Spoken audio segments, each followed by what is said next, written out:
আদালত যেটা বলেছেন যে অপরাধী বা সাজাপ্রাপ্ত আসামি শেখ হাসিনা এবং আসাদুজ্জামান খান কামালের যত সম্পদ বাংলাদেশে আছে সকল সম্পদকে বাজেয়াপ্ত করে রাষ্ট্রের অনুকূলে ন্যস্ত করা হবে এবং সেখান থেকে রাষ্ট্র সকল শহীদ পরিবারকে যথোপযুক্ত ক্ষতিপূরণ প্রদান করবেন, সকল আহত পরিবারকে যথোপযুক্ত ক্ষতিপূরণ প্রদান করবেন।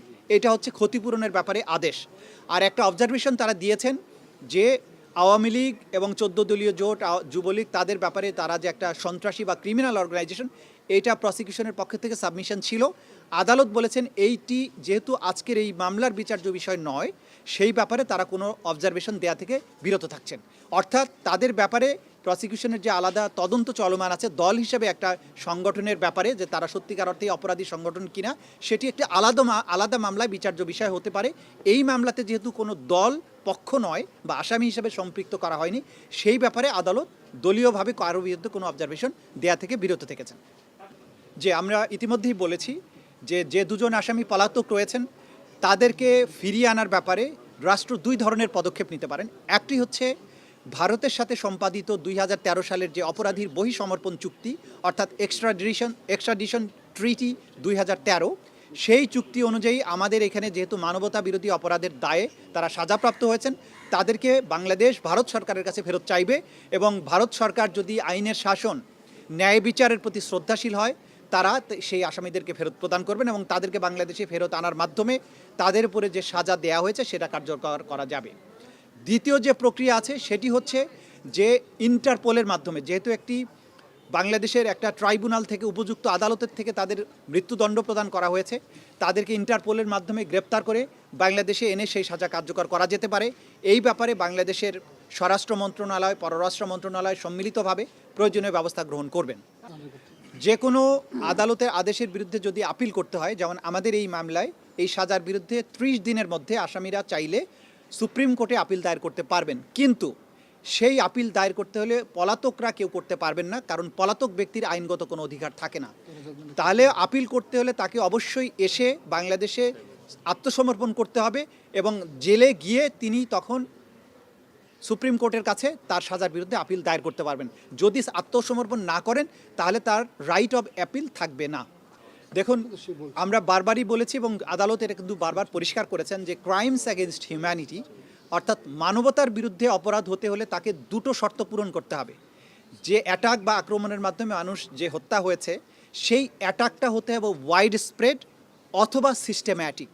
আদালত এখানে তার ফাইন্ডিং দিয়ে বলেছেন জুলাই আগস্ট 2024 বাংলাদেশের ছাত্র জনতার উপরে যে অ্যাটাকটা করা হয়েছিল, সেই অ্যাটাকটা হয়েছিল নিরস্ত্র সিভিলিয়ানদের উপরে, নাম্বার 1। নাম্বার 2, এটা ছিল ওয়াইড স্প্রেড, ব্যাপক মাত্রায় আক্রমণ, কারণ বাংলাদেশের almost every part of the country এই অ্যাটাকটা পরিচালিত হয়েছে। দ্বিতীয়ত যেটা তারা বলেছেন যে ওয়াইড স্প্রেড হওয়ার পাশাপাশি এই অ্যাটাকটা ছিল সিস্টেম্যাটিক, কারণ রাষ্ট্রের টপ র্যাঙ্কিং থেকে একদম কমান্ড এসে নিম্ন স্তর পর্যন্ত কমান্ড পৌঁছেছে এবং রাষ্ট্র সম্পূর্ণভাবে সম্পৃক্ত হয়ে এই অপরাধটা করেছে, সিস্টেম্যাটিক। এবং এইটা তারা করেছেন তাদের সম্পূর্ণ জ্ঞানত, তারা জেনে বুঝে এটা করেছেন। বাংলাদেশে কোথায় কত লোক মারা গেছে, কী আক্রমণ হচ্ছে, কী অস্ত্র ব্যবহার হচ্ছে, সব সম্পর্কে এই অপরাধীরা যারা সাজাপ্রাপ্ত হয়েছেন তারা প্রত্যেকে জ্ঞাত থেকে, তাদের নলেজের মধ্যে থেকেও তারা এই অপরাধ সংগঠন করেছেন।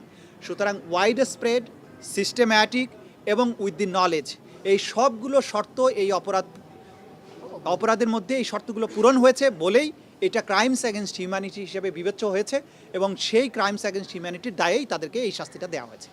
দেখুন, ইতিমধ্যে কিন্তু আদালত তার অবজারভেশনে বলেছেন যে এই আসামিরা বিচার চলমান থাকা অবস্থায় মামলার সাক্ষী, বিচারক এবং ট্রাইব্যুনালের সাথে সংশ্লিষ্টদেরকে হত্যা করার, তাদের বাড়িঘর জ্বালিয়ে দেওয়ার হুমকি দিয়েছিলেন এবং সেই দায়ে কিন্তু আসামি শেখ হাসিনার 6 মাসের কারাদণ্ডও হয়েছে। সুতরাং এটা প্রমাণিত আদালতের মাধ্যমে যে তারা হুমকি ধামকি দিয়েছিলেন, কিন্তু বাংলাদেশের জনগণ, এই প্রশাসন, এই বিচারের সাথে সম্পৃক্ত কেউই এই হুমকিতে ভয় পাননি। তারা তাদের প্রতি আইন সম্মত উপায়ে যে দায়িত্ব অর্পিত হয়েছিল তারা সেটা পালন করেছেন এবং তার প্রতিফলন আজকের রায়। এই বিচার সম্পূর্ণ স্বচ্ছভাবে পরিচালিত হয়েছে, কোনো কর্নার থেকে, ইভেন স্টেট ডিফেন্স লয়ার থেকেও এই বিচারের স্বচ্ছতা নিয়ে, এই বিচারে কোনো ইনজাস্টিস হয়েছে, কোনো জায়গায় মিথ্যা সাক্ষ্য দেওয়া আছে, এই অভিযোগ কেউ কখনো করেনি, করতে পারবেও না।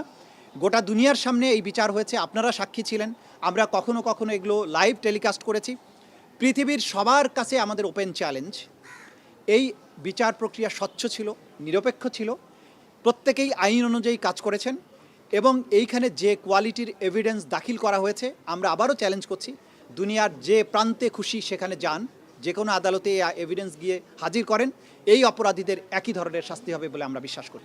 ডেফিনেটলি যে এই ক্রাইমস অ্যাগেনস্ট হিউম্যানিটিতে টপ কমান্ডারদের দায় যেখানে প্রমাণিত হয়েছে, সেটি পরবর্তীতে নিচের টায়ারের যে সমস্ত কমান্ডাররা আছেন বা ব্যক্তিরা যারা ক্রাইমস অ্যাগেনস্ট হিউম্যানিটির সাথে সম্পৃক্ত, তাদের অপরাধ প্রমাণের ক্ষেত্রে ডেফিনেটলি একটা জুডিশিয়াল ডিসিশন হিসেবে এই রায়টি কাজ করবে এবং সেটা যথা নিয়মে যতটুকু প্রয়োগযোগ্য হবে সেভাবেই প্রয়োগযোগ্য হবে। তবে প্রত্যেকটি মামলায় প্রত্যেকটা আসামির বিরুদ্ধে এভিডেন্সগুলো স্বতন্ত্রভাবেই দেয়া হবে এবং প্রত্যেক আসামিকে তার নির্দোষিতা প্রমাণের যথোপযুক্ত সুযোগ দেওয়া হবে।